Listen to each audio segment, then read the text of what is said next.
Welcome back to Eastern Lifestyle. I am here at the Humane Society of Eastern Carolina, and we don't have a furry friend with us here today, but Assistant Director Morgan May is here to tell us about a couple puppies that are here that have some special needs.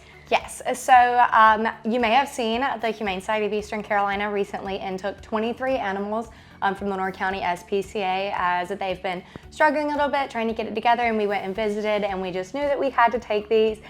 There was about 17 dogs and then the rest were cats, and unfortunately 6 of those puppies did test positive for parvo, so they are quarantined at our facility now. They were all having emergency care. Thankfully they are all doing great right now.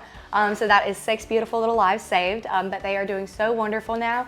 But they did cost us quite a pretty penny. So if you've ever been to the emergency clinic, you know that it is not cheap, but it was very worth it for these pups. So we did end up spending almost $17,000 on these puppies and their care.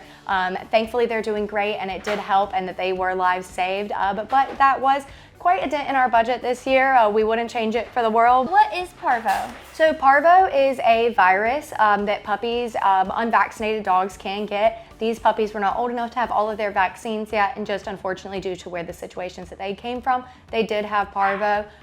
It is basically just attacks their insides. They have diarrhea, they're vomiting, they can't hold any food or water down, and there is no treatment for it at this time. It is just supportive care. So we have to make sure that they're eating, staying hydrated. Now they're all doing wonderful, eating twice a day on their own, drinking water. They're doing really good. So thankfully the rest of our population was not at risk because we do mostly have fully vaccinated adult dogs. So the Humane Society of Eastern Carolina is a non-profit, yes, right? So we do not receive any government funding, any funding from the Humane Society of the United States or the ASPCA.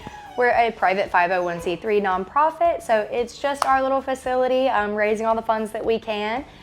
So we do not get any funding for that, so everything that we paid for these puppies is fundraised. So we do have fundraisers going on our Facebook, Instagram. You can always donate through Venmo or through our website, but also coming to any of our events, supporting us in any type of way is super helpful. Like we are planning our canine crawl this year. That is going to be in October. It is typically at the Greenville Town Commons, but since they are redoing it, we're having it at Wildwood Park, so we're calling it Canine Crawl Goes Wild. So that'll be super fun. Music, vendors, food. Should be a great time. Awesome. Yeah, I was gonna ask, like, what kind of fundraisers do you guys have coming up, and how can people maybe contribute to either these puppies specifically or the Humane Society as a whole? Yeah, if you want to support these puppies specifically, you can always go on our website. We do have an emergency medical donation fund. You can also Venmo us and say Parvo puppies, the 6 of them, whatever you need, that'll go straight to their care. And just supporting us in general, any of the events that we post online, please attend, sign up. Awesome. And so people can donate money or supplies, yes, right? Are there any supplies in particular you guys are in need of right now? Paper towels. With all the cleaning that we are going through, right now we are in need of paper towels, bleach, unscented bleach, and Blue Dawn dish soap.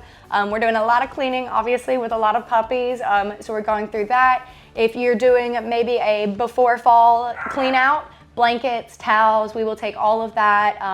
That goes right to the animals, and it directly supports them. Without knowing that our supporters would be there to back us, we would not have been able to save these lives. So there are 6 beautiful lives that have been saved thanks to the people that we know that support us and will continue supporting and contributing. Well, I'm so excited to see how they recover, where they end up, because I know they'll find it forever. Yes, they're really cute. They're really cute. And be sure to stay tuned to find out more about the Humane Society of Eastern Carolina and check out some of their upcoming fundraisers.